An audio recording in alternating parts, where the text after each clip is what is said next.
ভারতের দক্ষিণাঞ্চলের তামিলনাড়ু রাজ্যের আরুমুগাস্বামী পারদেশি সিদ্ধার মন্দির। গত বুধবার এখানেই জড়ো হন হাজারো নারী। প্রচলিত রীতির অংশ হিসেবে আঁচল পেতে পুরোহিতদের কাছ থেকে সংগ্রহ করেন খাবার। তা নিয়ে সারিবদ্ধ হয়ে সোজা সিঁড়ির দিকে চলে যান তারা।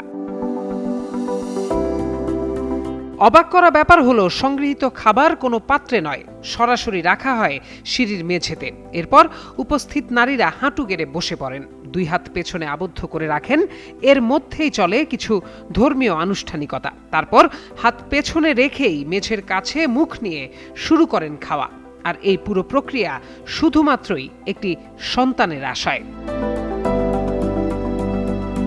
একজন মায়ের কাছে পৃথিবীর সবচেয়ে দামি কিছুর হিসাব চাইলে হয়তো তিনি তার সন্তানের কথাই বলবেন। সন্তান মাকে দেয় মাতৃত্বের স্বাদ, জীবন করে তোলে উপভোগ্য, আনন্দময়। একটি নারীকে তার সন্তান যতটুকু ভালো লাগা উপহার দেয়, তার বিপরীতে সন্তানের অভাব একটি নারীকে ভোগায় সীমাহীন কষ্ট ও সামাজিক বিড়ম্বনায়।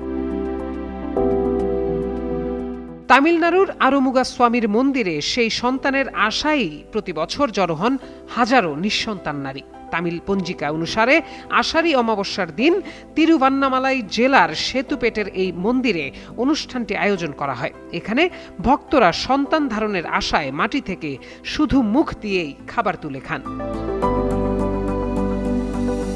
স্থানীয় গ্রামবাসী পারান্দামন জানান, এই ঐতিহ্যটি প্রায় ২০০ বছরের পুরনো এবং মন্দিরে এটি অবিচ্ছিন্নভাবে অনুষ্ঠিত হয়ে আসছে। সন্তানহীন নারীরা এই অনুষ্ঠানে অংশ নেওয়ার পর তারা গর্ভবতী হন। এটি খুবই সফল একটি প্রক্রিয়া বলে জানান তিনি।